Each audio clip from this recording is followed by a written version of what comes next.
And good evening, ladies and gentlemen. Welcome here to the Flatout Racing Network's continued coverage of the 6th season of the Talladega Nights Shake and Bake Series. Tonight, it is race number 4. We have crossed the halfway threshold of the regular season. We are now on the home stretch to the playoffs as drivers get ready to make some preparations for a spot hoping to run for the championship. I'm Seth Cole alongside of Kyle Matthews. Kyle, we were treated to maybe one of the most unusual super speedway races we can remember recently. A lot of green flag pit stops. It really split the field up last week, kind of shook the points up a little bit as well. We had a little bit of something take place here during the off week as well, which we'll document, but with what we saw last week, can we expect to maybe see more of the same here tonight? After what we saw at our last race, I have no idea what to expect. I mean, I think we had a little bit of everything here last time out. Like you mentioned, here a lot of green flag pit stops, spread out field, and even a wreck on the last lap. So who knows? I mean, who knows what we're in for tonight? It is going to be interesting to follow for sure. We've had 3 races so far. 3 different drivers have found victory lane, and we make it a 4th here tonight, as I believe we are set for driver introduction. So we'll give you your starting lineup for tonight's 4th race on the season. Channel switched. And this is the way that they're going to line up, getting ready to take the green flag here. Halfway point race in Season 6 of the Shake and Bake Series. Starting first, Rodney Sullins from Bentonville, Arkansas, driving the number 38 Black Rifle Coffee Chevrolet Camaro Z01. Starting second, Grant Wesley from Princeton, Indiana, driving the number 88 NOS Energy Drink Dodge Challenger. Starting third, Jeffrey Elliott, driving number 56 Wonder Bread Chevy out of Avon, North Carolina. Good luck, everybody. Rolling off fourth, driving the number 3 GM Goodrich Chevrolet Z01 Camaro, Gary Heiser out of Mount Sterling, Kentucky. Starting fifth, the number 1 of Jeremy Jeffries from Louisville, Kentucky, driving the Oreo Chevrolet. Starting sixth, number 43, Bob Dixon from Macon, Georgia. Running off seventh, Terry Bombard in the 110 Mallow Cup Ford Mustang from Willimantic, Connecticut. Starting eighth, Harry Bond out of Virginia, driving the number 60 Red Bull. Good luck. Starting ninth, driving the number 10 Adidas Chevrolet, Chris Van Vliet from Annapolis, Maryland. Starting in 10th, Stephen Brandstetter from Ranelette, Oklahoma, driving the 510 OSU Ford Mustang. Going out P11, Craig Hakeley in the 82 Cypress Construction Ford Mustang out of Canaan Valley, West Virginia. Rolling off from the outside of row 6, number 711, John Godfrey, Schluter Systems Chevrolet.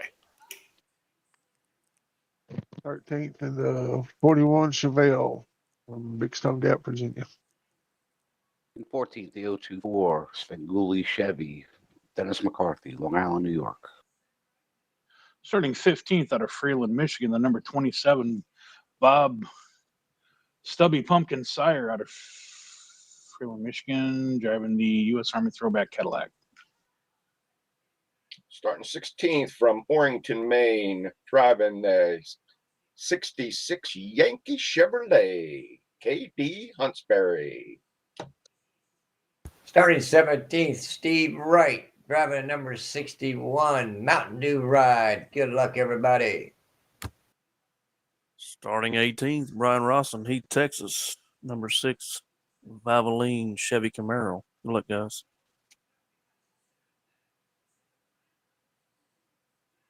Ryan Wolf. 10 Ford. Starting 20th, driving number 29 Fluid Studios. Good luck, everybody. Starting 21st, Ulises Sandoval, driver of the 96 Toyota Camry. Good luck, everybody. Starting 22nd, Mark Pagley from Gainesville, Georgia, driving the 28 Mustang. Starting 23rd, Javier Negron from Bridgeport, Connecticut, driving the 40 Tide Toyota Camry. Starting in the 24th position is Chris Elliott out of Mooresville, North Carolina, driving the number 9 Doritos Blaze Dodge. Starting number 25th, number 7, Stephen Morrison out of Edmonton, Alberta.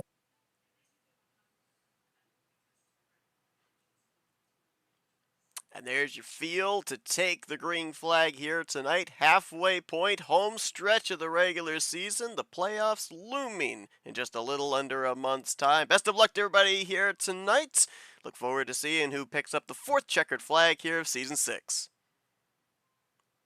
Thanks, Seth. Channel switched. So as drivers will get ready here for their 5-minute happy hour, let's bring you up to speed of what took place between the checkered flag of last week and the green flag of tonight. As we mentioned, maybe one of the most unusual races that we've ever seen. Kyle, you alluded to it, that last lap wreck where it was looking like the top 4 were going to maybe have some fuel issues coming to the stripe. We saw some contact between Craig Hagley and Ulysses Sandoval. Hagley crossed the line, took the checkered flag. However, during the post-race review, the incident was deemed on the 82. He was put EOL, so Jeffrey Elliott, who crossed the line in 2nd, gets credited with the victory. Elliott, by virtue of that win, comes into this race currently in the top 12 in the standings, 8th in points. Craig Hagley, who went into last week's race just below the cut line, still remains below the cut line only by 9 points after that EOL. So, interesting point of note there that we have 3 different race winners, but the driver that crossed the line last week in 2nd actually got the victory. Gotta wonder if that's going to maybe be in the back of drivers' minds here in the closing stages of this race. If they're in the conversation for the win, you certainly want to make that move that's going to get you to the line first, but you don't want to do it at the expense of maybe being called for a last lap wreck. Yeah, I was wondering how that was going to play out. I had a feeling that there was going to be a big reveal on that finish, and sure enough, we just got, as you said, we got the rolling on that. And yeah, what you said, we're halfway through the regular season.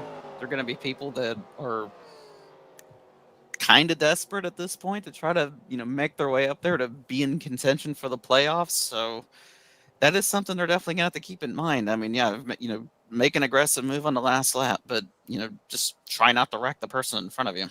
And you mentioned about that word desperate, and we may see it maybe a little bit more here in this series than we normally do in other Super Speedway series where we end up seeing a winning you're in system during the regular season. That's not the case here. If you win, that's great. It gets you max points, but it doesn't guarantee that you're going to battle for the championship. Rodney Sullins, who won the season opener, he sits 2nd in points. Jeffrey Elliott, who won last week, he sits 8th in the standings, but they're not locked in. If they hit a string of bad runs here in these next 4 weeks, fall below that 12th in the cut line, doesn't matter if they've got a victory or not, they would not compete for the championship. So you look at some other drivers hovering just above and just below that cut line that are in the field tonight, like Brian Wolf, John Godfrey, they're 11th and 12th in the standings. You've got Robert Spring, Craig Hagley, Bob Sire, they're just below the cut line. We could see, as you said, that sense of desperation to not even come away with a victory, but at least come away with a decent finish. Put yourself above that cut line, build a bit of a cushion here, and maybe there is a possible scenario where you could go into maybe 2 races prior to the regular season finale mathematically locked into the playoffs, but that's pretty much, I think, the goal you're shooting for here, because a win is not going to get you locked in. Yeah, and it's interesting, and we've talked about, how the regular season is pretty short compared to a lot of other series. I mean, less than 10 races, so, not a whole lot of time to accumulate points. So, yeah, we could definitely see desperation sink in here tonight and, for the rest of the regular season for the next few weeks. It is an extremely expedited regular season, so a sense of urgency indeed. About a minute away from these drivers getting ready to grid up for this evening's event. You heard there on the starting lineup, Rodney Sullivan's going to start from the pole position, looking to be the first repeat winner on the year so far. We've had 3 different winners in the first 3 races. Sullins win the season opener, Jessica Loreley taking race number 2, and just recently, Jeffrey Elliott picking up the victory last week. Shout out to everybody that's in our YouTube chat here tonight. David Shin, Robert Breedlove chimed in before we came on the air here. Alex Moe stuck at work, otherwise we'd have seen him in the field here tonight. Blaine Donlin from Tarnation TV chiming in. Tune in tomorrow night. Blaine Donlin going to be bringing you the first race of the third season of the ASR Super Speedway Series. Denny Carroll was also in our chat as he's going to be taking the green flag here tonight. It's kind of a busy weekend here for broadcasters across the board. Nice to see Joe Towinski of JTN coming out of retirement as he's currently in the process broadcasting the Danny Hardy Memorial for Bomb Squad Racing. So be sure to check that out over on JTN, a memorial race that Bomb Squad Racing runs yearly, and a great memorial race that they organize there, and Twansky's got the call on that one here tonight. Oh, go ahead. You mentioned the ASR race tomorrow. You're going to be taking part in that, aren't you? I am. As a matter of fact, FRN does have the broadcast on the 16th, so a week from tomorrow night we'll be covering the second race of the brand new season. But yeah, those other races that won't be up in the booth, gonna try my hand at racing with those guys. Loved the racing that I saw as we covered the latter half of the second season the last month or so, and gonna get out there and race it up with those guys tomorrow night. Looking forward to it. Should have some fun. It's been a lot of fun races to call. So certainly has. Aero 88 cars at Burnt Screwdrivers Raceway. So be sure to join Blaine and Tarnation TV for coverage of the first race of the new season tomorrow night.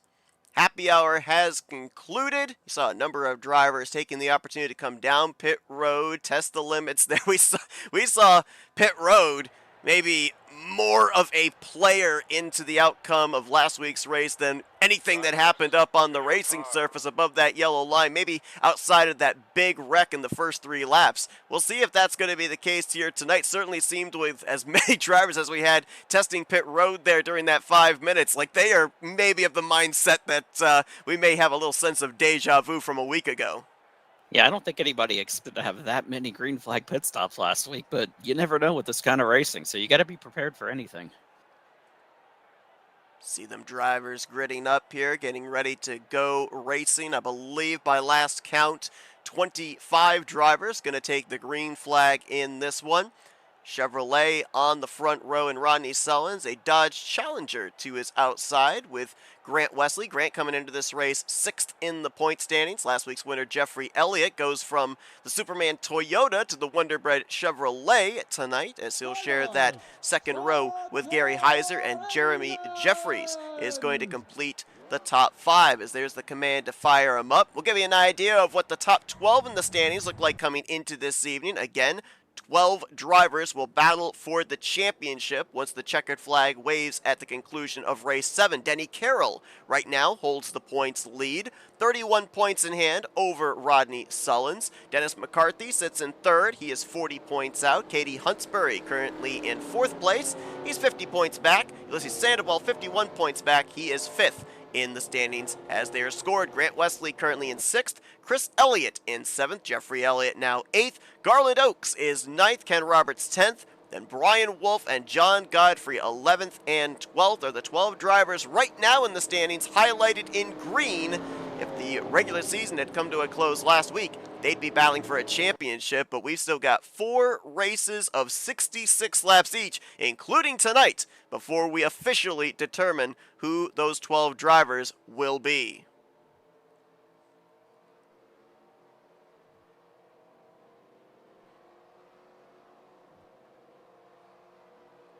Couple of those drivers that I just mentioned that are inside the top 12 in the points going to be starting towards the rear of the field. Saw the 82 of Craig Hagley was back there. I also saw the 29 of Brian Wolf, the 9 of Chris Elliott. So kind of split strategy here for drivers currently up inside the top 12 in the standings. Some wanting that good starting track position, others wanting to be towards the tail end of the field, let everything culminate in front of them. We'll see which strategy is the correct one this evening, as Rodney Sullins has been quite an interesting couple of weeks for him on Thursday nights. We saw him pick up the regular season finale victory in the Talladega Challenge Series to lock himself into the playoffs. And then this past Thursday night, he took the first playoff race to lock himself into the round of 8. So the mojo is good for driver 38. Let's see if he can translate that into his second win on the season here on Saturday nights in the Talladega Nights Shake and Bake Series, as Sullins and Wesley through the trial will make their way down here to the start-finish line, and race number 4 on the season is... Flagman's making us wait, it's green.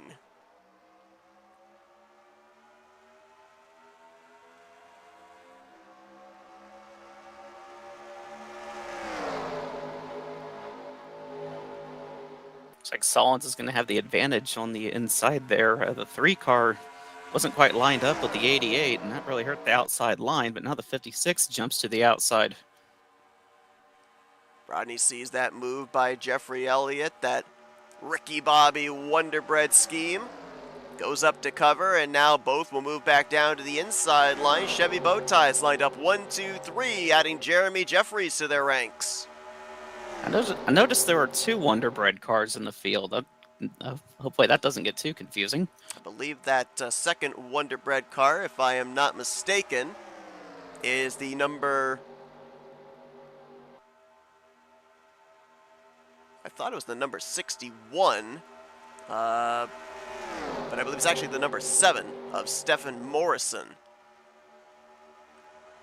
Well, right now they're easy to tell apart. Jeffrey's the Wonderbread car up at the front, Stefan's the Wonderbread car at the back. If they get side by side, then I won't be able to tell you. I'm just glad we're not spotters. Right? Yeah, I don't know if there's a difference. A lot of times when you end up having schemes that are similarly colored, even in real life in NASCAR, there's usually a difference maybe in the color of the roof number. I don't know if that's the case with those 2 cars here tonight or not. The roof number, the spoiler maybe.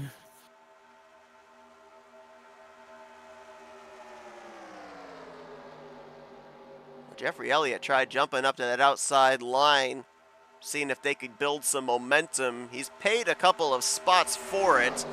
Drifted back now into battle for, looks like 5th position with Craig Hagley. Now going to draw up alongside of Chris Van Vliet in that number 10 Adidas Chevrolet. And it looks like they are making some pretty good progress here, steadily but surely in that middle groove. But right now the top 3 are still clear. Sullins, Jeffries, and now Terry Bombard, the highest running of the dark horse Mustangs. Looks like they're taking it easy right now. Only two racing lines for them, but I know as soon as I say that, or not long after I say that, somebody will jump out there and try to get a 3rd line going. And all 3 lanes can work here at Talladega Nights Super Speedway. As you said, just for the moment, everybody minding their P's and Q's. Maybe a little bit of a feeling out process, as a bit of a push up there by Terry Bombard on that inside line. Saw him drift up about a half groove off the yellow line. Jeremy with a little peek there. And now looks like he and Rodney Sullins both going to move up there to that middle groove. I'm almost wondering if maybe Jeffrey was kind of giving an indicator to the 38. Hey, I see that momentum coming. We better get up here and cover that move. And look, in the like we just said right there, now we do have a 3rd line forming on that outside. Little Cadillac power leading that 3rd lane. That's Bob Sire, the U.S. Army number 27. Looks like he's got Brian Rawson up there with him, as well as Mark Paglia. Talked about that brand new season of the ASR Super Speedway Series tomorrow night with Tarnation TV. Brian Rawson going into that series, the defending champion. And how about this move here? Jeffrey Elliott, Grant Wesley go up to the 3rd lane, and they'll get to the outside. At least Jeffrey will, of Rodney Sullins. This is going to be the battle for the race lead off of 4.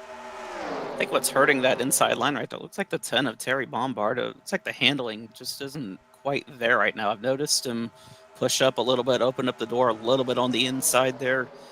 You know, he's able to hold his position, but he lost some ground there to the back of Jeremy Jeffries. He's right there. He's on the back bumper right now, but the last couple of laps, he hasn't been able to stay with him, and that's really hurt that bottom line. And just that little step up off the bottom does scrub off speed of that car of Terry Bombard, and it forces everybody else behind him to have to bail out of the throttle just a little bit. May not seem like much, but even a half second of breathing the throttle can really stifle the momentum of the line that you are in. Looks like they've gotten a little bit better organized now. They've been able to keep Rodney Sullins alongside of Jeffries, and now Jeffrey Elliott, I should say, and now he's actually going to forge ahead through 3 and 4. They really made up a lot of ground on that outside line, too. We're about to have a 3-wide battle for the lead. Bob Sire and Brian Rawson right there. One of the things about super speedway racing that really intrigues me is you can have the scenario we have right now, about maybe 12 to 14 drivers on the bottom, maybe about 10 drivers in the middle, and only 5 up on the top side. And somehow those 5 can produce as much, if not more, speed than the multiple cars to their inside in the 2 respective lanes. Yeah, you would think the line with the most cars would be the fastest line, but no, not always the case, which is quite weird.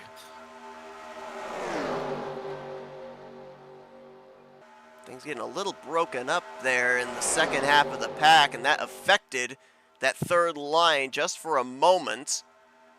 Bob Sire still going to try and get to that right rear quarter panel of Bob Dixon, third car in that middle line. Only 3 cars currently in the middle with Elliott, Wesley, and Dixon, and then nobody in their groove all the way back through the rest of the field.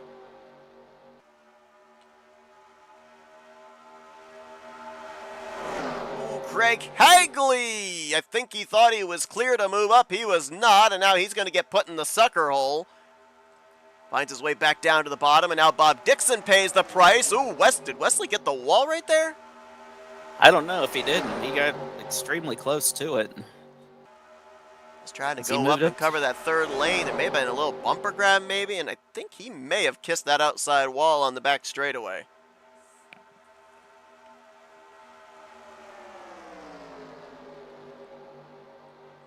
There you see Craig Hagley making a move there to the outside. We mentioned last week he crossed the start-finish line when the checkered flag was waving, but he did not get credited with the victory. Still below the cut line coming into tonight. Got to think something like that adds in a little bit more motivation the following week. Oh, definitely. Boy, that Red Bull car nearly lost it right there. Good save. But yeah, that definitely, the motivation is definitely there. I mean, he's got to be thinking, well, I had the best car last week. I technically won the race, but, got penalized. So it's got to give him motivation and confidence to go back up there and, try to win again.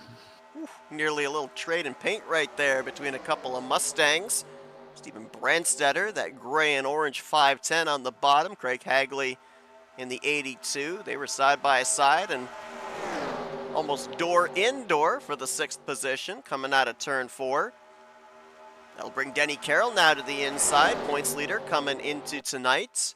Now we do have to mention that this series runs with the classic NASCAR point system, not the current 1 position gains you 1 point. So Denny Carroll comes into tonight with a pretty sizable gap, back to 12th in the standings, 112 points. If we were using the current system, we could probably say he's locked into the playoffs already. Not the case when you consider the classic point system. I believe it was 175 points for winning, and then 5 points for leading a lap, and then Something another like 5 that. for leading the most. Yes.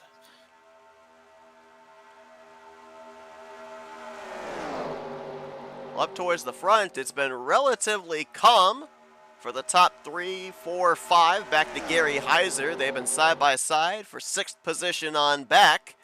Rodney Sullins continuing to show the way. He has led 8 of the opening 10 laps. Jeffries in 2nd, Terry Bombard in 3rd, and now Chris Van Vliet, who was in the 4th position. Looks like that middle line starting to gain momentum again. He's going to have a challenge to his right from Craig Hagley in that number 82. It's interesting what a difference a week will make. The car that is pushing Hagley right now is the driver that benefited from the EOL, Jeffrey Elliott, in the 56. So a couple of allies there that crossed the line 1st and 2nd last week unofficially, now nose to tail, trying to get that outside line going again. This is him saying thank you for getting penalized and getting me the win. Could be. Could very well be. Like, hey, I got my win, now I'm going to help you get yours.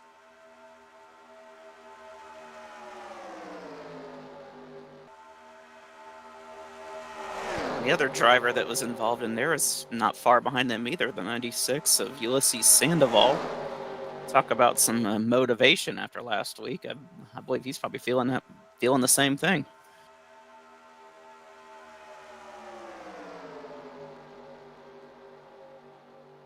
And the interesting thing about that race, too, was we ended up seeing, I believe it was Hagley, Elliott, Dennis McCarthy, and Ulysses Sandoval. They were the top 4 at the time that the incident took place. Jeffrey Elliott was running out of fuel, so he actually backed off from the pack.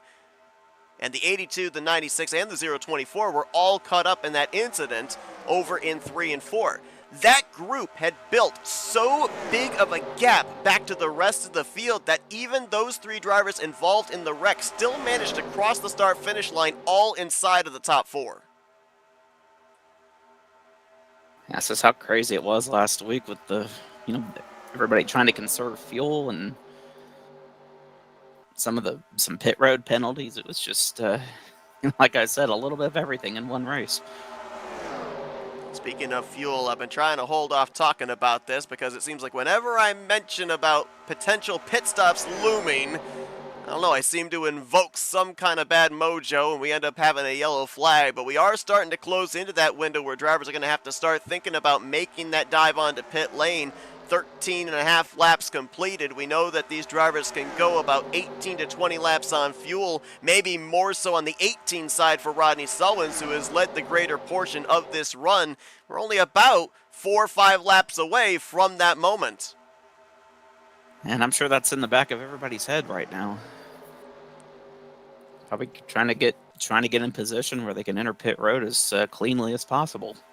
We mentioned about last week how pit road played such a big part, and it was on many different levels. Several drivers ended up getting penalized for speeding. A lot of drivers ended up having incidents coming onto pit road. A number of drivers that had been running up inside of the top 5, top 10 for most of the night. Pit road has been really a game changer in these first 3 races. It could be again here tonight.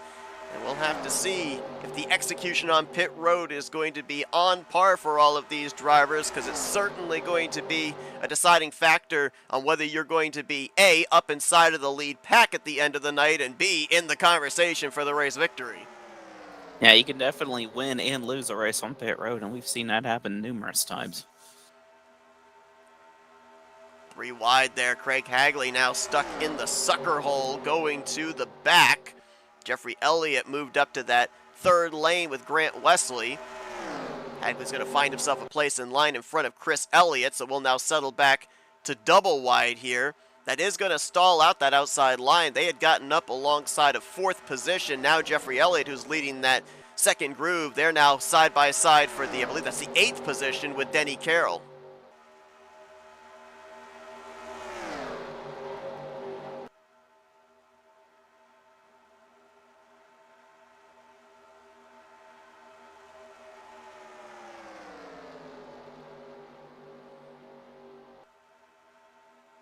Now that second line's starting to make up some ground there just as soon as we were talking about them right there. Up beside the 4th place car right now. Some good cars on that outside. Jeffrey Elliott right there. Grant Wesley, Ulysses Sandoval, among others. Some good gaps on that inside line, too. There was some space from Terry Bombard back to Chris Van Vliet, as well as you see that sizable gap from Vliet back to Gary Heiser, and that's helping that 2nd groove as well. I believe we may have at least maybe a couple of cars diving onto pit road this time by. I think I saw some radios lighting up, and no surprise, it's the 143, well actually the 43 in this series of Bob Dixon, usually one of the first ones we see come to pit road. And honestly, with what we saw last week, coming to pit road may not be the worst of strategy, because we saw a lot of big packs come to pit road last week and had a lot of calamity that, obviously being off the racing surface, did not bring out a yellow. Yeah, it really isn't a bad strategy. I mean, yeah, you think about it, coming to pit road by yourself, you don't have anybody to draft with, so you're hurting yourself in that regard, but the less chance of being involved in an accident coming to pit road. So, I mean, you take the good with the bad. Surge in the middle line there for Jeffrey Elliott and Grant Wesley. They're going to clear across the nose of Rodney Sullins to move to first and second. And that might have been by design, as they may be planning to come to pit road. Yep, Jeffrey's coming in, as well as Chris Elliott. So the brother is going to make the dive. Whoa, that is a massive entry on a pit lane for Chris Elliott, and I don't know if he got that thing down to 55. It's lucky he didn't spin the car out getting into the grass like that. If he got that thing down to pit road speed and doesn't get a black flag, that might be the most aggressive pit road entry I think I've ever seen at Talladega.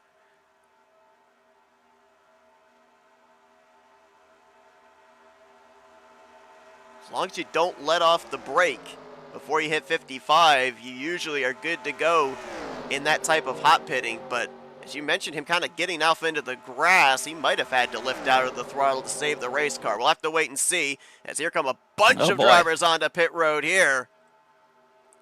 Can they all make it is the question. So far, so good. Woo. Look at that. We even had drivers from that group pitting from the second lane. Nicely done.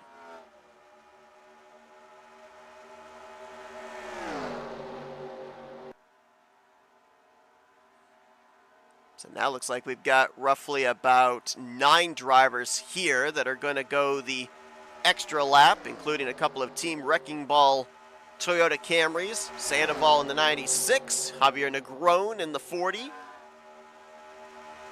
Steven Brandstetter, Brian Rawson, Perry Bond, John Godfrey, Mark Paglia all coming in together here. Ooh, little contact there from Rawson to Negron, but that was before they got to the commitment line. So smaller group, and they're going to make it onto pit road safely.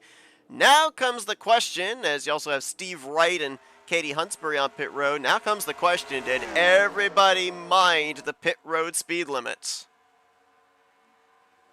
I don't recall seeing anybody on the brakes really hard. They're locking them up, so, but we'll see here in a lap or so.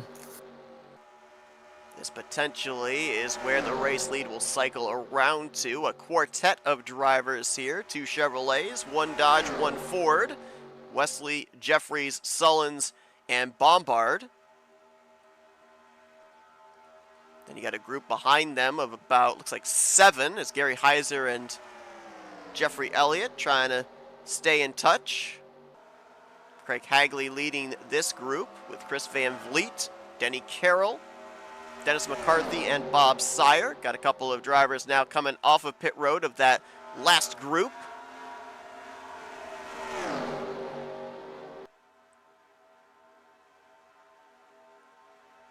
It's like Sandoval, Rawson, Negron. They may be able to stay with this second pack. Maybe Perry Bond as well. Field is definitely going to be a little bit smaller than it was when they took the green flag. And I believe that the 9 of Chris Elliott may have had to come to pit road for a pass-through, a speeding penalty. Looks like maybe Brian Wolf as well.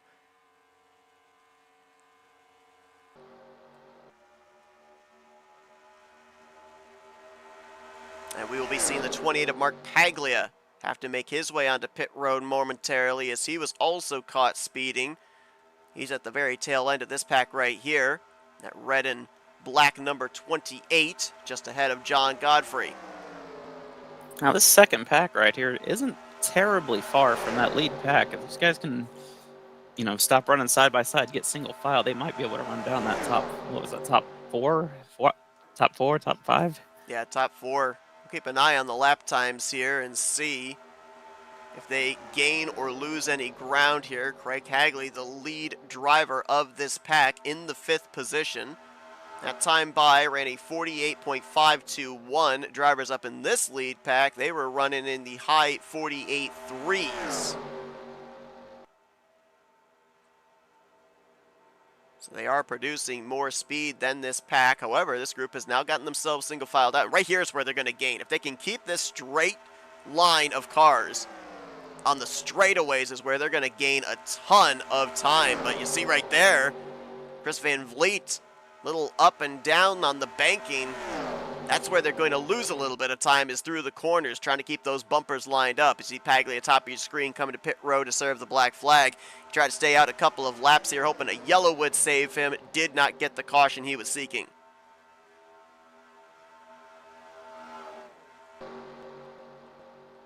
Now that time by 48.360 for Craig Hagley, but this group now running in the high 48.2s. And this kind of goes back to what we were talking about when we saw them 3 wide. You would certainly think, by law of physics, that a pack of, I think it's about 10 to 12 drivers back there, would produce more speed than a pack of drivers up here of only 4 cars in number. But one of the biggest contributions to why this smaller pack is actually running faster is because with a smaller pack, there's less suck-up. With less suck-up, there is less checking up. And that is what's allowing these drivers to stay in the throttle a lot longer during the course of a lap. And these guys, when it comes to running single file, I mean, this is a solid line right here. Nobody's really darting out, making any moves. They're just content to ride where they are right now. Make some laps, maybe make it to the next pit stop, maybe settle it amongst themselves once we get down to it. But that second pack looks like they are closing in just a little bit. They are. That time was a really, really good lap for this pack. Scoring right now shows them 2.8 seconds behind the race leader. The target number for Craig Hagley right now would be 1.2. If he can get 1.2 seconds off the back bumper of the 110 of Terry Bombard, he would be in what we call the slipstream or the draft. It will allow him to tow this pack of cars immediately up to the back bumper of the top 4, and they're going to have such a run that maybe that top 4 are going to find themselves sitting ducks. I would not be surprised if Hagley and company jump to the outside or the inside to try and make a move to the front. 48.1 that time by for the 82. This pack were 48.3, so there you go. About a tenth and a half, maybe a little under 0.2 of a second cut down that time by. Taking a look at scoring, it looks like they are closing in on this top 4 roughly by about a tenth and a half per lap. Got the duo of Chris Elliott and Brian Wolf just up ahead. They might be able to assist this pack with a little bit of draft, but I'm not sure that this pack of 4 is going to catch that pack of 2 before they're reeled in by the second group. We'll have to wait and see. Looks like another driver was hit with an issue on pit road, that being the 61 of Steve Wright. He's currently a lap down to the race leaders. Those other 2 drivers we showed you right there, Chris Elliott and Brian Wolf, currently scored on the tail end of the lead lap, but that may not last for long.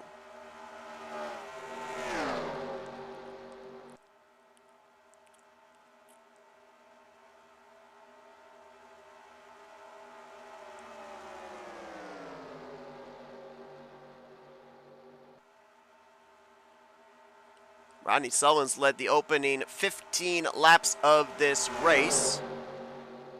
Jeffrey Elliott was able to snipe a couple of laps as they were side by side battling on that first run. Grant Wesley has led since the cycle of green flag pit stops, about to come around and lead his 9th lap of the evening. And before the pit stops, Grant Wesley was on that outside line running, I think he was the second car on the outside line, but after pit stops, he comes out with the lead. Talked about how good he is when it comes to, hot pitting, and showed it once again right there.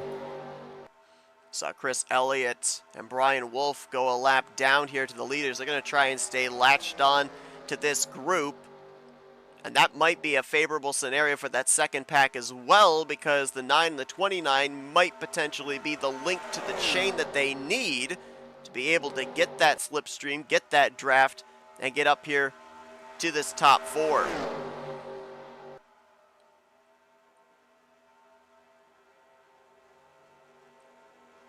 Saw the 7 of Stephen Morrison start out back, one of the Wonderbread cars in the field here tonight. By virtue of starting out back and getting that major draft lap, he's got the fastest lap of the race here tonight, a lap time that I think Rey Mysterio would approve of.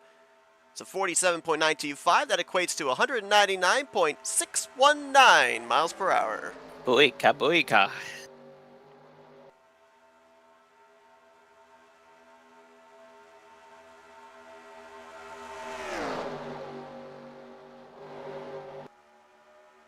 Right now, Chris Elliott and Brian Wolf, there are 2 lucky dogs per caution, so they would be in the free pass positions right now. Should we see a yellow, we have been clean and green since the start of this race. Have gotten through a cycle of pit stops, and we're not that terribly far away from when these drivers are going to have to start thinking about coming down pit road again, about maybe another 10 laps from now. And that second group, I've been keeping track of them. The interval has been cut down to less than 2 seconds. It was 1.8 seconds last time by.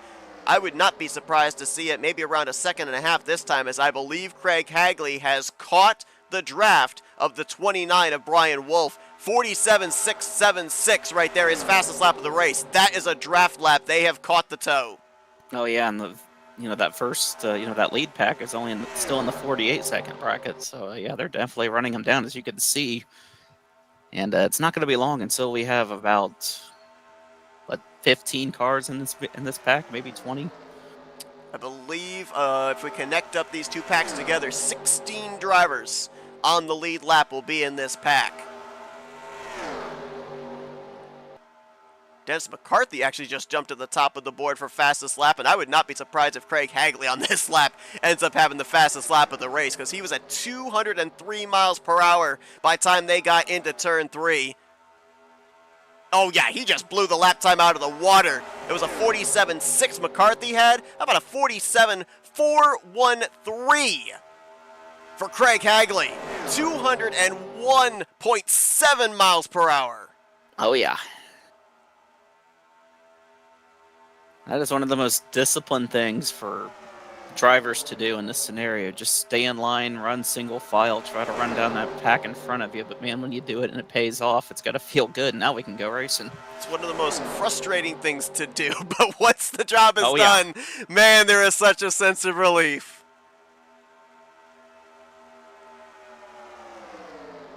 Saw Craig Hagley, once he caught this pack, jumped up to the top side there. Chris Van Vliet went with him, but a couple of drivers elected to go down to the inside line, kind of ride for the moment, including the points leader Denny Carroll, Brian Rawson, Javier Negron. So surprisingly, with all that momentum, everybody in that pack did not elect the strategy of let's take this extra 2 to 3 miles per hour we have and try and gain ourselves some track position. Instead, we kind of decided to ride behind the top 4.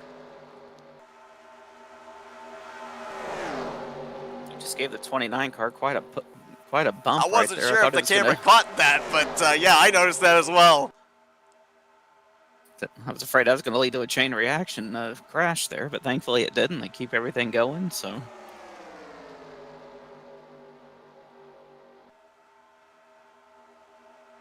So Grant Wesley continues to show the way. Grant coming into this race 6th in the point standings, 52 points outside of the points lead. One thing I am going to have to look into for next week, I don't know if there's any bonus points for a driver winning the regular season championship. If that is the case, that gives these drivers maybe a little bit of motivation to race for that as well. Super Speedway Series is one of the toughest type of series to remain consistent. We've seen drivers be able to do it, and a lot of times they contribute luck as the reasoning they're able to have that consistency, but this is definitely a series that relies on consistency with no win and you're locked into the playoff system. Is going to be some traffic up ahead here for Wesley and company to deal with. Katie Huntsbury in the 66, Mark Pagley in the 28, who had to come down pit road for a speeding penalty, and Stephen Wright in the 61.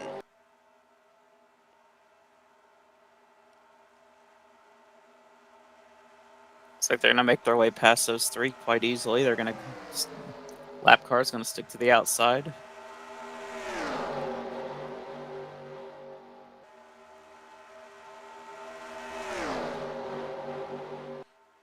List is starting to grow of drivers that would like to see a caution but not necessarily be the yellow.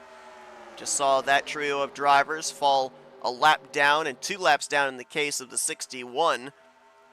Some other drivers that have lost the drafts and are going to need a yellow to be able to catch back up. John Godfrey in the 711, Gary Heiser in the 3, Bob Dixon in the 43, as well as Stephen Morrison and Stephen Brandstetter. As a matter of fact, Dixon, Morrison, and Brandstetter, they've all found each other. They're in a 3-car tandem right now, but they're about half a lap down. There is that group I was talking about. Just now crossing the start-finish line as the leaders were halfway down the back straightaway. I hope I'm not jinxing anything here, but it's been pretty impressive. 30, almost 36 laps completed. All green. Had one round of green flag pit stops, and we're closing in on a second round. I believe we had a radio light up. I would not be surprised if maybe that is the 43 of Bob Dixon. He was one of the first to start the cycle of pit stops back between laps 17 to 19.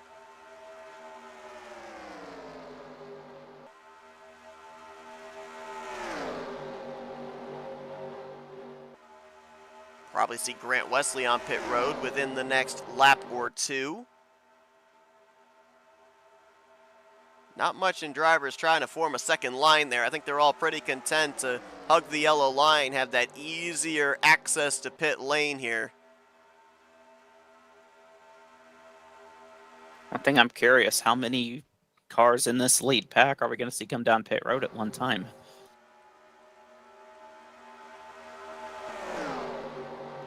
Yeah, we had a pack of, I think our biggest pack in that first cycle, about maybe an even dozen, maybe a little more than that. And I believe that our top 4 were amongst the numbers in that group.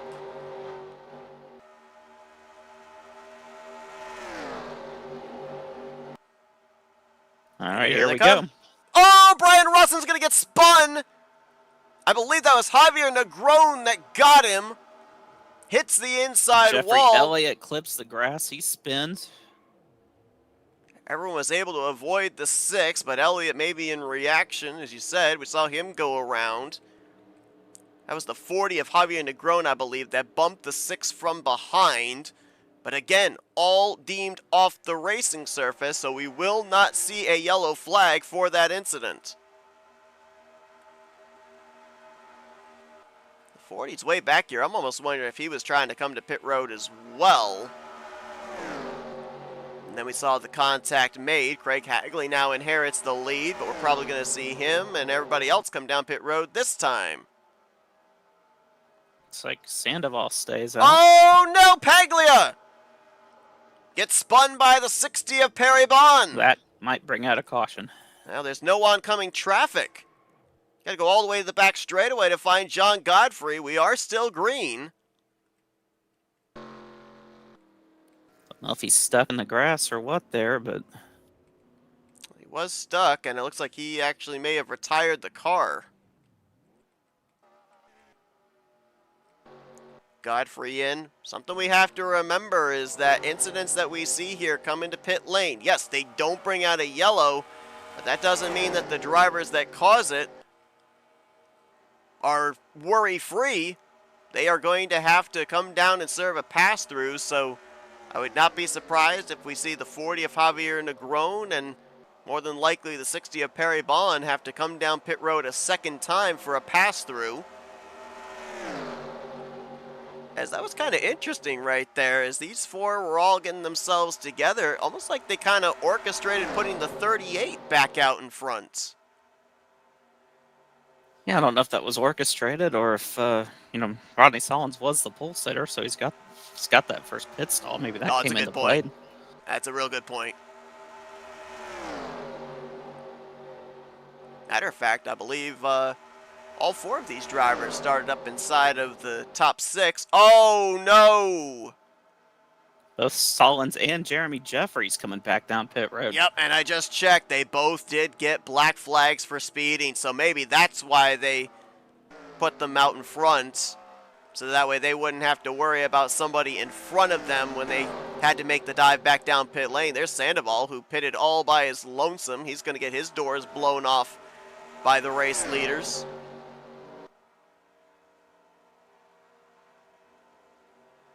Rodney coming in tonight second in points, former winner on the season opener winner.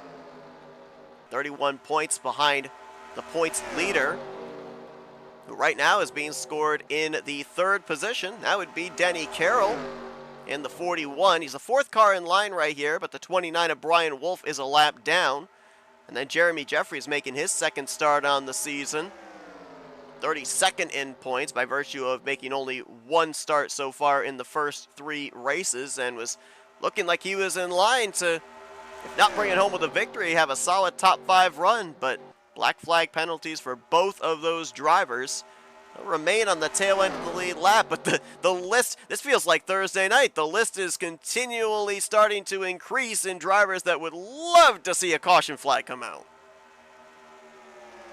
Now we're going to have one, quite a battle there for the Lucky Dog free pass spot there if the caution does indeed come out. This has reminded me a lot of last week, too. We ended up having everybody take the green flag after a cycle of pit stops. There were roughly about 15 to 16 drivers. Then we had another cycle of pit stops, and we were left with 4 to 5 drivers. Well, look what we got right now in this lead pack. 4 drivers, 3 of them on the lead lap. Wesley, Bombard, and Carroll.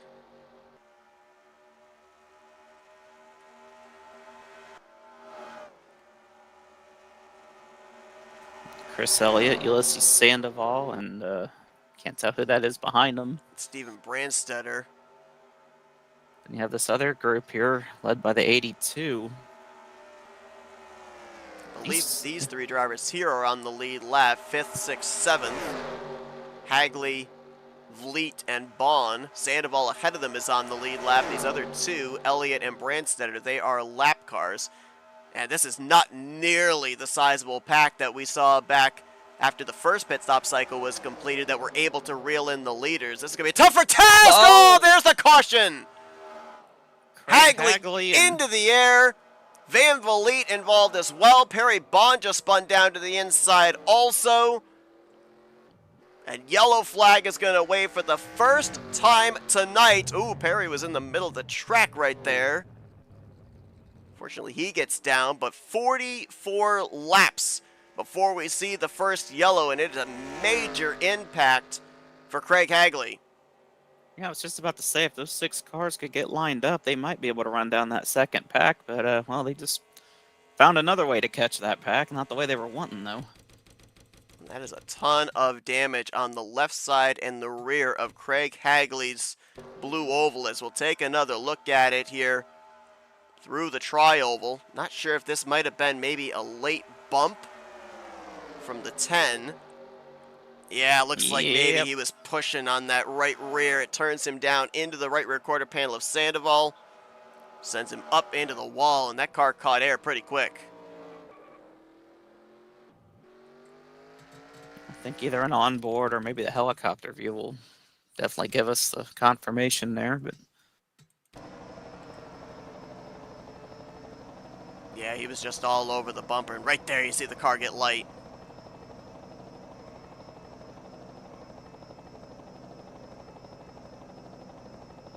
Right underneath the flag stand there as well, you saw the race official immediately throw the caution flag. And this is going to save a bunch of drivers. We saw Sullins and Elliott come to pit road for the pass-throughs. They remained on the lead lap.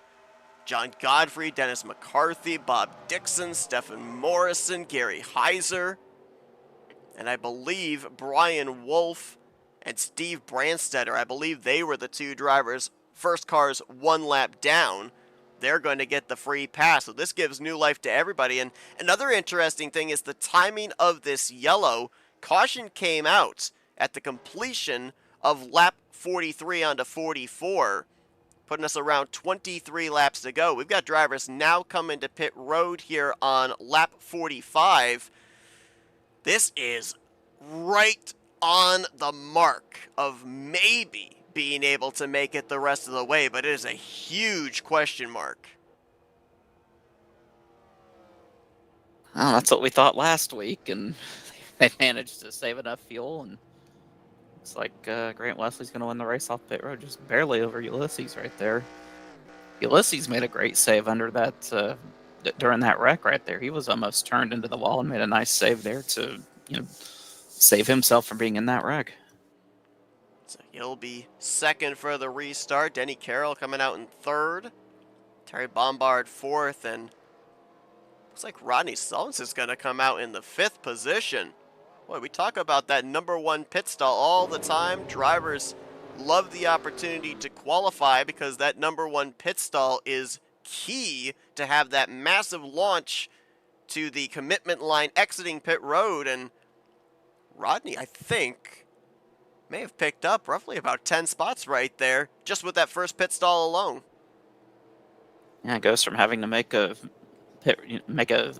extra pit stop there for a pit road speeding penalty to catching a caution to being back up inside the top 5. So everything going, the 38's way right now.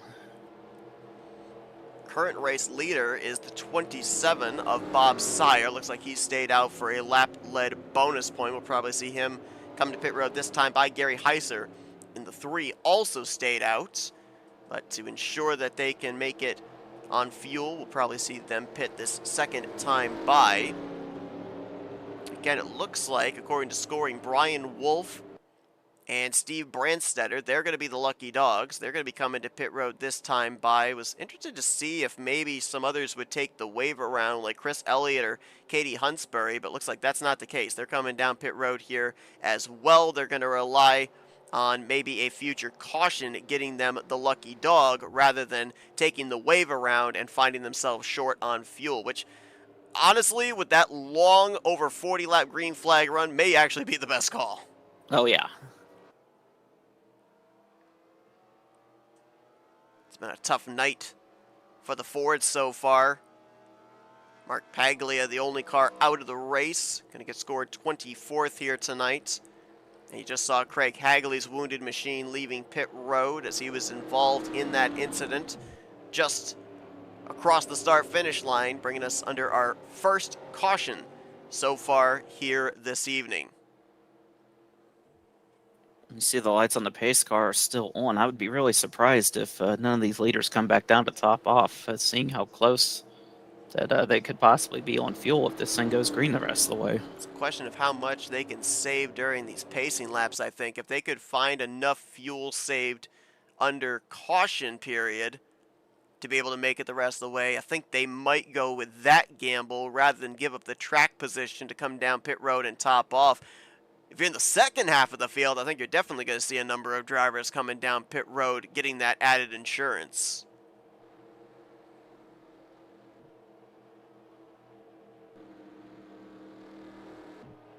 If the lights go out on the pace car this time by, we'll be going back green on lap 49, so that would put us about 18 laps away from the checkers. You could hear Wesley clutching right there, so they are everybody is definitely thinking fuel right now. And here's one of the tough things too. If we're borderline able to make it, I mean, even if right now you're being shown a splash of fuel will get you to the checkered flag, which a lot of drivers will tell you at a super speedway, if you see splash, you're good to go. You'll probably run out going into turn 1. But that's if you're in the draft. What if you're the race leader for most of that run? I mean, Grant Wesley's led 22 laps here tonight. Rodney Sullins has led 15. If you lead most of that run, I'm not necessarily certain that a splash means you're going to make it. Speaking of Rodney Sullins, saw him, Jeremy Jeffries, and somebody else come back down pit road to top off. Quite a few guys actually doing that. So there's McCarthy, Brian Rawson as well. There's Sullins and Jeffries coming in. So these guys will know for absolute certainty that they can make it on fuel, as we'll be getting the green with 18 to go. These drivers up here, I don't know.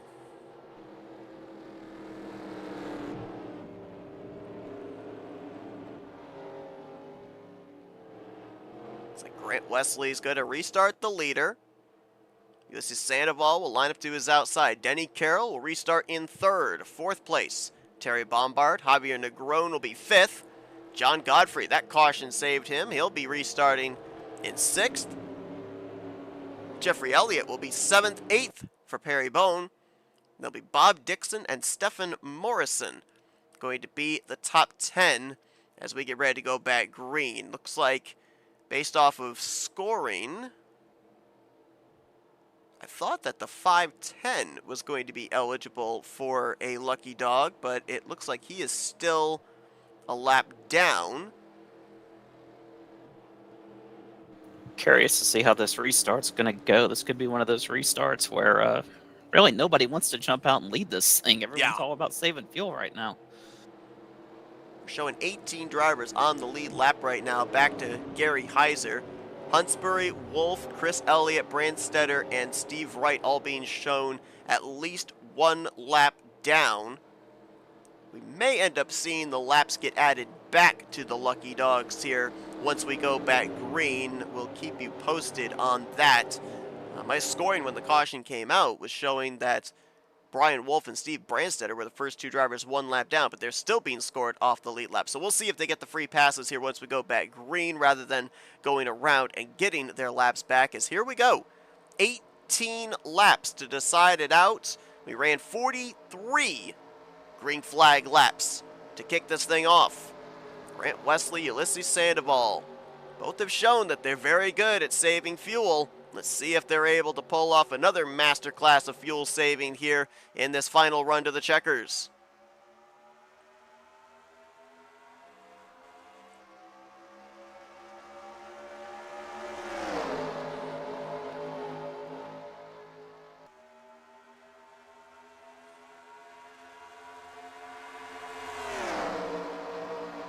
Big side-to-side right there out of the 41 of Denny Carroll, I just noticed. Yeah, that was more than what we're usually used to seeing them in the corners. He darted down to below the yellow line right there, but everything looks fine right now. So he's got to hope that that doesn't get any worse, or else they may ask him to drop back, and he's got good track position right now. He would hate to have to give that up. Currently second on that inside line. You know, he talked about drivers maybe not wanting to race it up here. I kind of feel like if anybody's going to try and race it up here, you got to look back at Ronnie Sullivan's, Jeremy Jeffrey, some of those that came down and topped off, because they've got the insurance policy now. They can afford using up fuel, taking the longer way around the racetrack. Absolutely. If it feel like they got nothing to lose right now. And wouldn't you know it, the 7 and 56 are side by side. Which one's which? I believe it's the 7 on the bottom, the 56 up on the top right now, as they are currently door-to-door for the 7th position. Now look at that third lane. Sullins and Jeffries, here they come. Craig Hagley right there as well. Man, that guy was up in the air across the start-finish line. Credit his pit crew. They put that car back together. He still looks like he's up to speed, still competitive. Yeah, he's still got a shot at this thing right now, and thought they were going to go 4 wide there for a second. Almost.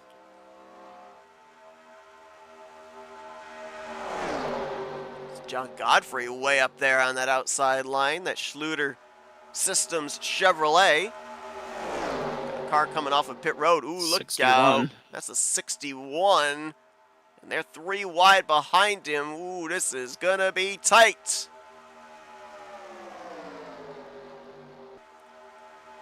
Very fortunate they caught him on a straightaway there. Would have been even more difficult trying to maneuver through the corner, specifically coming off of a corner when everything narrows up. Tense moment right there, but everything worked out, thankfully.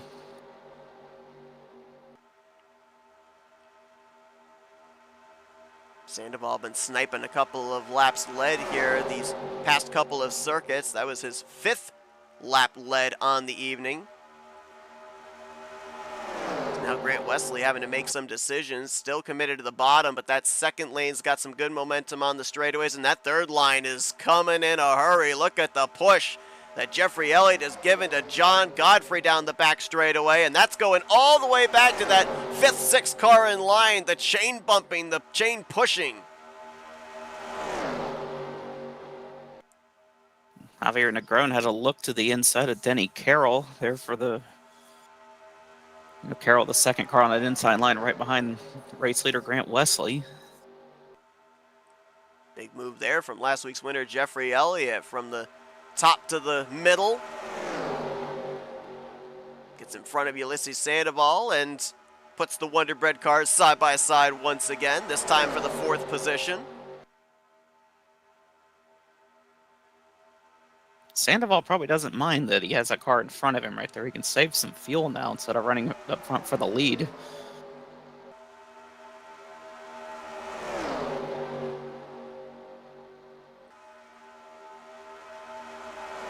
Line's starting to dissipate a little bit now, only 3 cars there. Jeffrey Elliott going to abandon it as he moves up to the top. Now Terry Bombard all by his lonesome a long ways back before a fellow Blue Oval and Steve Brandstetter. Elliott tried to lead that 3rd line, but got faked out a little bit there by John Godfrey. And now Jeffrey's going to start going backwards. I think that side-to-side for the 41 may have just occurred again.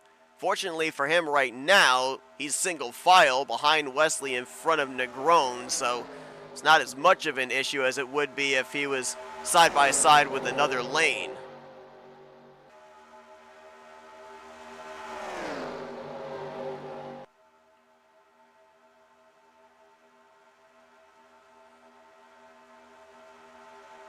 The 3 wide is settled down.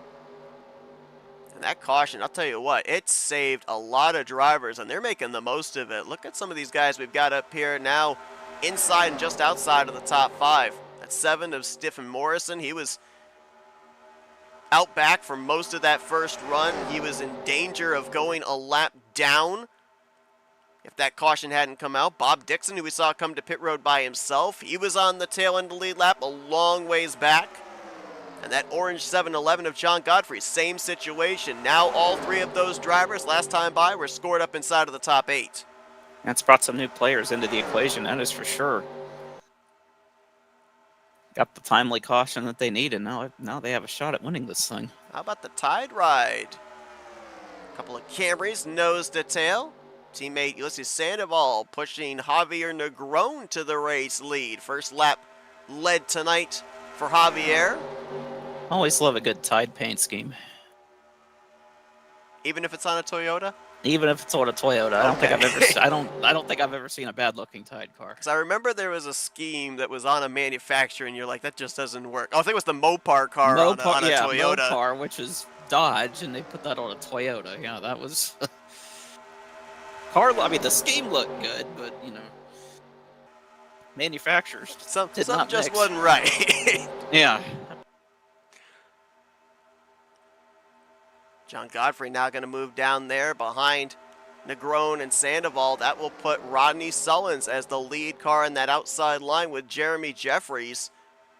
They're not going to really have anybody behind them because they're stacked up 3 wide now with Sire, Hagley, and Bob Dixon. So the 38 and the 1, they have just been together this entire race. I don't know if they made a deal before the race started tonight, but they have been drafting all night. Along with Grant Leslie, who's right in front of them now, too. Well, we end up talking about the word comfort when it comes to super speedway racing. And a lot of times, if you know the racing tendencies of a driver and it's compatible and you know it's going to work, not surprising to see them working together. We've seen the 88, the 38, and the 1 all working together during the course of the night. Terry Bombard as well has been a part of that group, but he's gotten himself shuffled back currently outside of the top 10. Last time by, he was scored, I believe, roughly around the 14th position.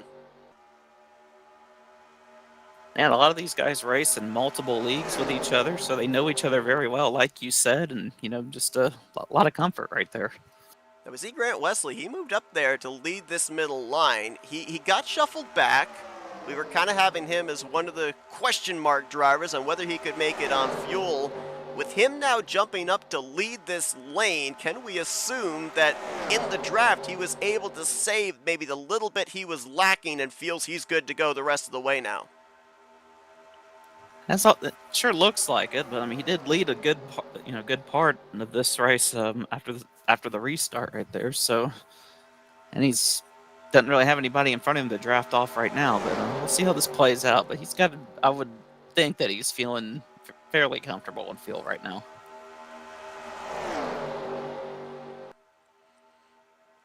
We said we would update you, and we will.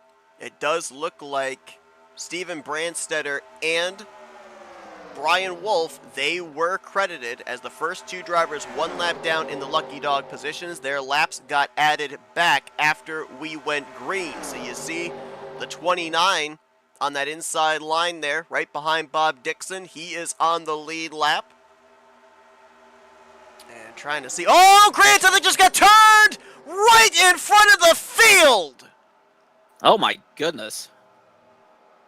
Brian Multiple Wolf, cars. Rodney Sullins, take your pick. They're all in it. Oh my goodness. Multiple cars upside down as well.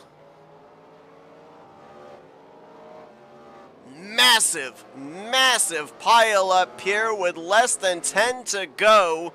Wesley was the first car around. He went up and over, as did Rodney Sullins and Brian Wolf. Couple of drivers, Jeffries and McCarthy's, took big hits into the inside wall. And there is going to be a lot of damaged goods here for what is more than likely going to be the final restart of the evening. The big one has struck late. That was the huge one. A lot of sorting to be done here as a lot of drivers were sliding across the start-finish line as that caution was waving, so they're all trying to figure out where they need to be. Look at the roof damage there on that 88 of Grant Wesley. That is not a good sign. It's one of those cars that got upside down. Saw 3 or 4 of them. Well, everyone will be good to make it on fuel now. But let's take a look at what happened. I just barely caught it out of the corner of my eye. The 88 getting turned around through the center of the tri-oval. Let's look at it again. Sullins is the car behind him. It looks eerily similar to what we saw happen with Chris Van Vliet and Craig Hagley that brought out the first yellow. Just maybe a little too long on that right rear quarter panel. Yeah, that was awfully strange right there. Talked about how well the 88, the 38, and the 1 have been, working with each other all night. And that's where the wreck started. And this was right up at the front of the field, too. Grant was around the 5th position at the time. And, oh, you see the air the 38 catches. How did Bob Dixon keep that together? I'm not sure. Oh, late hit there for Perry Bone.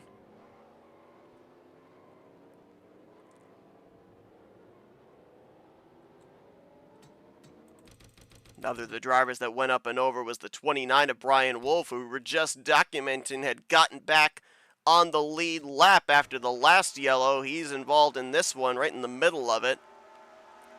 Just gets clipped by Jeffrey Elliott in the 56.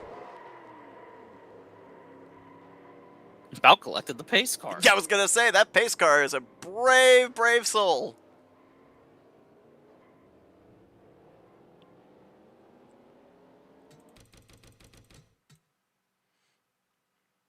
Mentioned about a couple of hard hits into the inside wall as well for both Jeremy Jeffries and Dennis McCarthy. A lot of left side damage for the Oreo Chevrolet. Got clipped by the 10 and pancakes that left front, and then there's McCarthy right there as well. Probably easier to name off the drivers that weren't involved in this wreck rather than those that were. It's just about the entire field was collected up in that.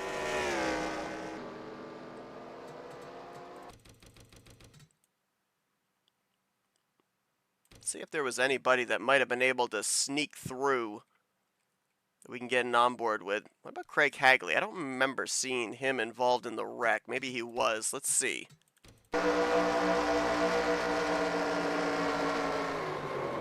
Oh, yep, he was in it. You see Terry Bombard, Steve Brandstetter.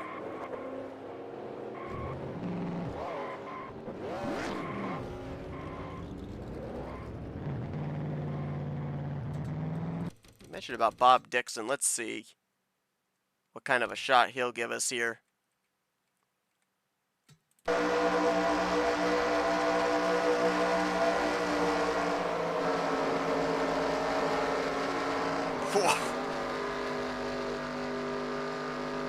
Enter stage right. And there you Just see, stay in- just what, 5 cars up ahead of Dixon that got through that were ahead of it. Just stay in the gas and pray at that moment there. This caution's going to change things a ton. A lot of drivers just going to be trying to salvage what they can with damaged goods.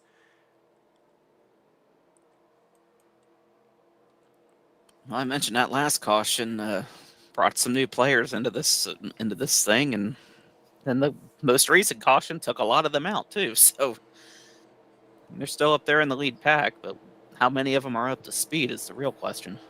Katie Huntsbury and Chris Elliott, neither of whom I believe were involved in the wreck. They were both behind it.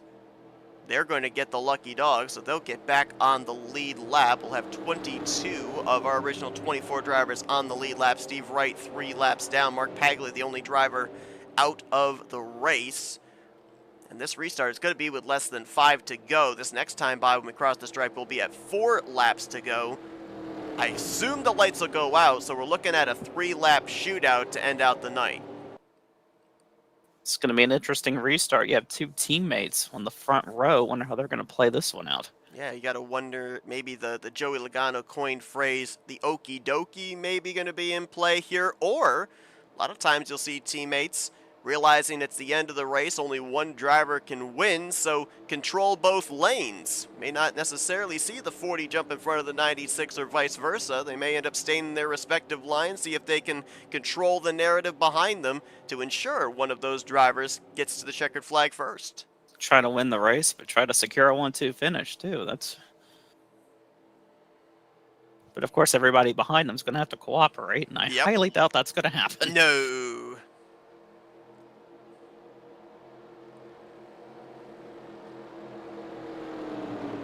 Just before that incident happened, I was mentioning about Brian Wolf, Steven Brandstetter getting the free pass. It does not look like Brian Wolf came to pit lane. He's 4th on that outside line, and still see him with some damage on the back end of that car. Brandstetter is to his inside. So both those drivers who were looking like halfway through this race may end up finishing outside of the top 15, may have a shot of finishing up inside of the top 10, maybe even sneak out a top 5, depending on what happens the remainder of this race. And we talked about it again. We keep driving it home. This is not a win and you're in playoff system. It is based off of consistency, accumulating the most points to be in the top 12 in the standings at the conclusion of race 7. So that's why we see a lot of drivers that we know have massive damage sustained still out here on the racetrack for this restart, including Grant Wesley, Rodney Sullins, and Jeremy Jeffries. And you mentioned consistency. Inside of row number 2, our points leader, Denny Carroll, able to make his way through that wreck, and he's already got a 31-point gap coming into tonight. That may increase if he can keep that car where it is or improve his position. It's looking good right now, but we'll see how this plays out. Lights on the pace car are off. Going to go back this time by. Go back to green this time by. Polar opposites in points positioning for our front row. Javier Negron comes into this race 36th in points. Luis Sandoval, he's 5th in the standings, trying to get himself up there into the points lead. They will be bringing us back to green over Denny Carroll, John Godfrey, Stephen Morrison, then Bob Dixon, Steve Brandstetter, Brian Wolf, Gary Heiser, and Brian Rawson. That is the top 10. Next flag will end the race as we're in the point of no return. Green flag is out. Let's see if they can make it these final 3 laps to the checkers. Already like 3 wide back there. It's like Sandoval got a better restart. Got the 7-11 right where. What, I think that's the number of 7-11, got right on his back bumper. Gary Heiser made a 3-wide move into turn 1 on Steve Brandstetter. That moves him now up into the 7th spot. Make it 6th as he'll get by Bob Dixon.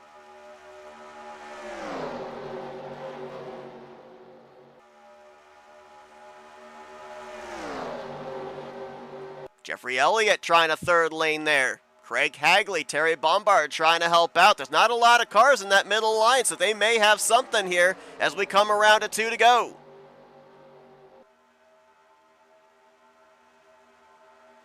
Now we have a third line going here. Oh boy, what a block by Ulysses right there. Godfrey tried to move up in front of Elliott. Sandoval up in front of Godfrey. It's going to stall out the momentum in both of those outside lines. It's going to help Javier Negron, who I think right now, that yellow line is his best friend. Oh yeah, the best you can do right now is just hug that yellow line. What do you do if you're Denny Carroll? You're in a good spot points-wise, running in second right now. Do you try to win the race, or do you just take the points? We'll see. He's got 2 Chevrolets behind him, and Stephen Morrison and Gary Heiser. If the 41 steps out, does anybody go with him is the question. As this time by, white flag is displayed, 1 lap to go. What's going to happen here is it's a long ways back, 4th, 5th position to that outside line. Top 3, 4 on the inside line, all nose to tail, and they've got the momentum out of 2.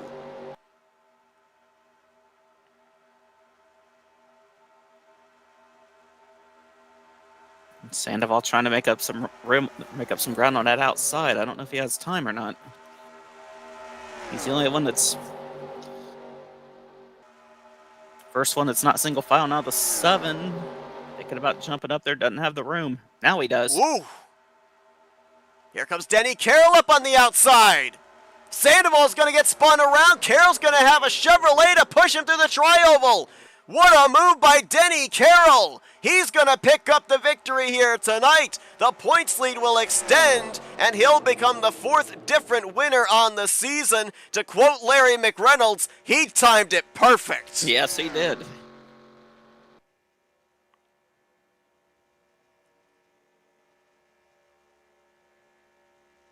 Not sure if he had a plan on that last lap or if everything just came together for him, but it worked out.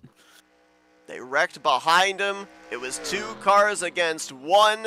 The 2 are always going to win in a drafting scenario. The Chevys ganged up on the Toyota, and Denny Carroll, with the help of Stephen Morrison, is going to get his first win on the season. You said the consistency of Denny Carroll has been incredible these first 3 races. It just continues here as we cross over the halfway threshold of the regular season. Gonna park it on the start-finish line. Gonna get a burnout here. It's obviously too early on in the regular season to call him locked in, but I would say if this consistency keeps up, we may get to race 6 and already be calling him locked in mathematically to the championship battle. It's hard to bet against it.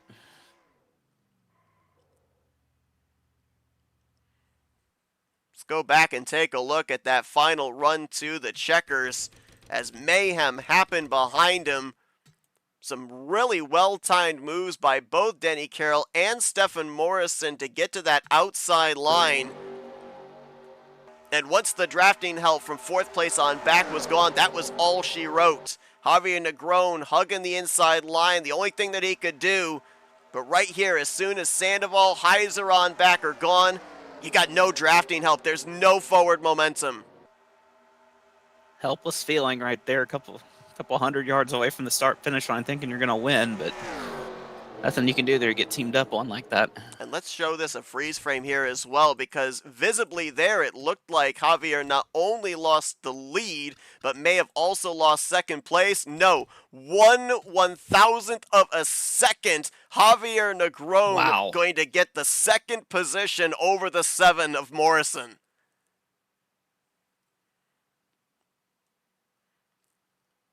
And we will be talking with our podium finishers here in just a moment, as we're going to show you how they cross the stripe. There you see the top 3, Carroll, Negron, Morrison. Godfrey going to bring it home in 4th, Bob Dixon in 5th. Rodney Sullins will still get 6th position after he was right in the middle of that massive wreck that brought out the last caution. Dennis McCarthy 7th. Brandstetter will be 8th, with Jeffrey Elliott, last week's winner, in 9th, and Brian Rawson is going to complete the top 10. Jeremy Jeffries was 11th, Chris Van Vliet in 12th, Bob Sire 13th, 14th for Perry Bond, Craig Hagley 15th place, 16th will be Chris Elliott, and the rest of these other drivers were a long ways back as they were swept up in that incident through the tri-oval. Heiser 17th, Grant Wesley 18th, Brian Wolf will be 19th with Terry Bombard in 20th. Sandoval, who I believe was 5th, I believe, when they were entering into the tri-oval, he's going to cross the line. Last car on the lead lap at 21st. Katie Huntsbury will get 22nd. Stephen Wright, multiple laps down in 23rd, and Mark Paglia in the 24th position. Quite a number of big names there towards the bottom of the running order, specifically Huntsbury, Sandoval, Wesley, 4th through 6th in the standings. Be interesting to see where they are once this race is concluded and the points are calculated with only 3 races left in the regular season. It's going to take us into our FRN post-race wind-down. And it's time to dial up our podium finishers on the evening after a wild one here tonight at Talladega Nights Super Speedway. Long green flag runs and then calamity in the latter stages. Let's see if we get a hold of the driver that brings it home, P3, Stephen Morrison. User was moved to your Hey, channel. Steven, it's the guys up here in the FRN booth. You got a copy?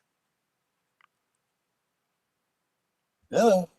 Hey, I'll tell you what, that Wonder Bread car looked pretty good out there. Little shades of Ricky Bobby here tonight. Some slicing and dicing in the closing stages. Saw you make that move there off of turn 4. You were pushing the 41 to the checkered flag, but with everything happened behind, was there maybe some scenario where you could have stepped out yourself, maybe gotten them both? Yeah, I don't know. The car was working good. It started last and come all the way through up there. And I don't know. I went high, thinking maybe I could lead it too, but 41 jumped in front of me, so we just pushed him. Yeah, you talk about starting at the rear of the field. We saw you kind of ride in the early going of this race. We saw the green flag pit stops kind of shuffle everybody up, and at one point, it was looking like you could be in danger of going a lap down, not having any draft. That caution saved you, and after that, it just looked like you had a little bit of more confidence, able to be up there in that lead pack, and we saw you make a big charge to the front once you'd gotten caught up with that lead group. Yeah, the leader was catching us, and 43 and I, we stayed together, and it worked out. We got back on the lead lap there.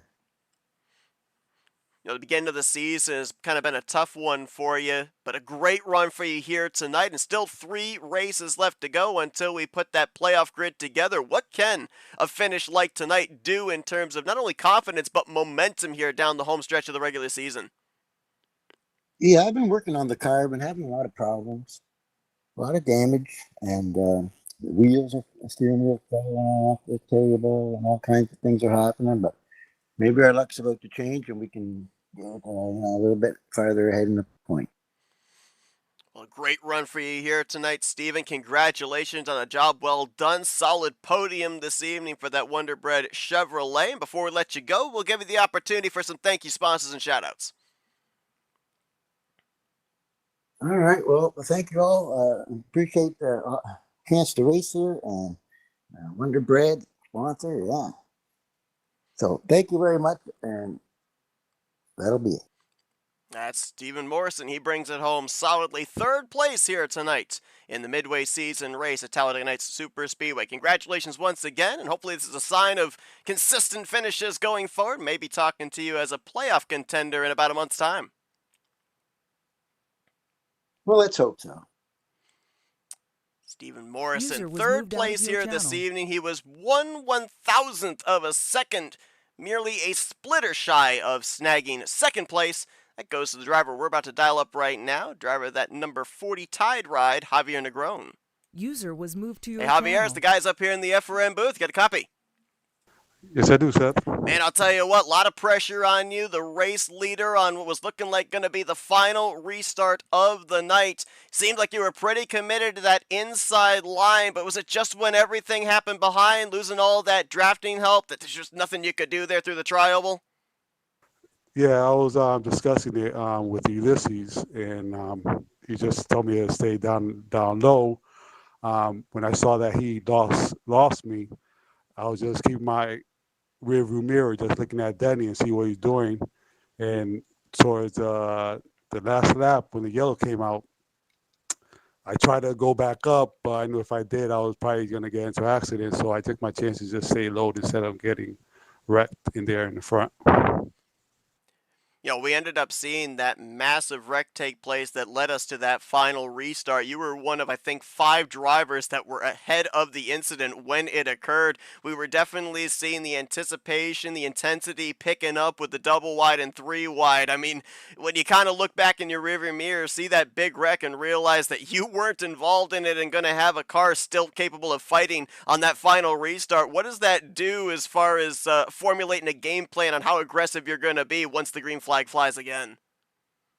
Yeah, I think about it, especially I haven't been racing like I usually race. I haven't been racing for a while, so I'm just more tense coming back to it. So just listening to the Ulysses and stuff like that and just trying to make the right decision. That's all I could do. Started out back here tonight, rolled off the grid. I believe it was from the 22nd position.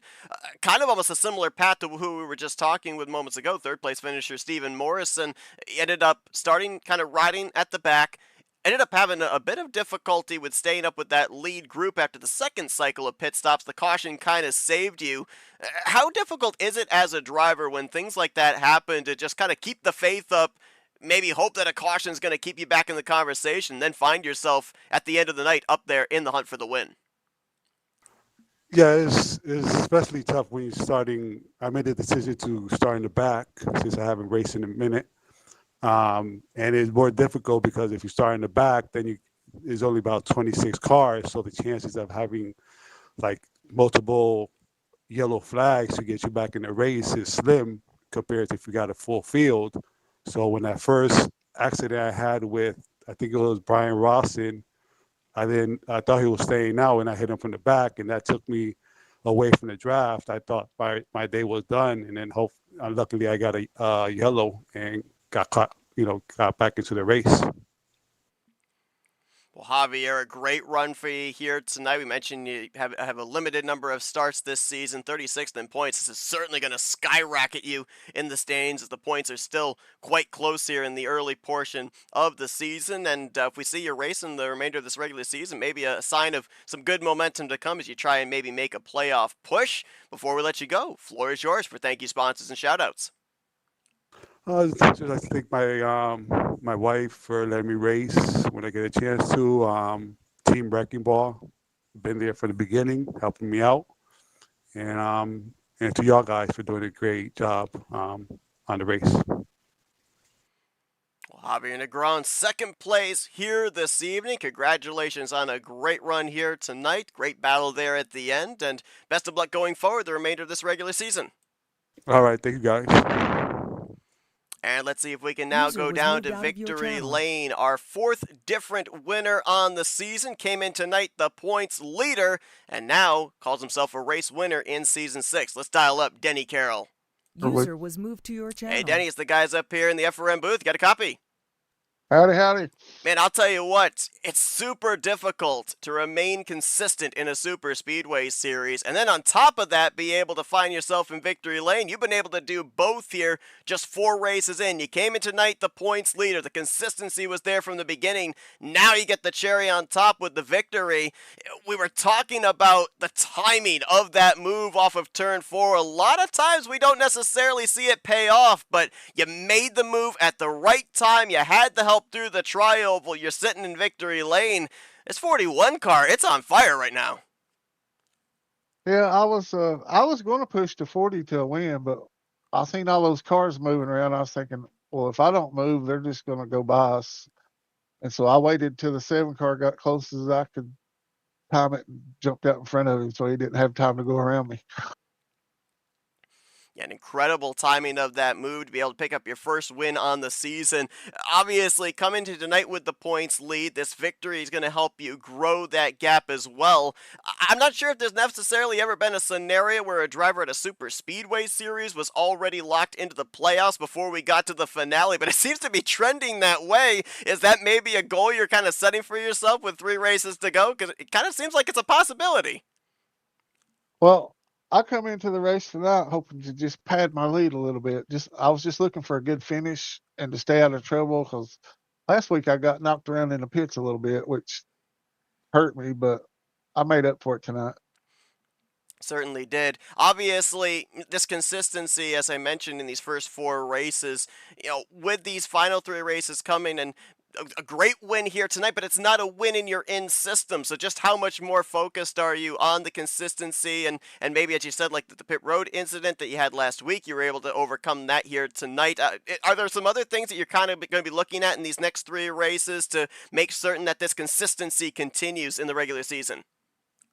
Well, you got to have good pit stops, and if I padded my lead enough, I can just kind of get real aggressive and see where that takes me.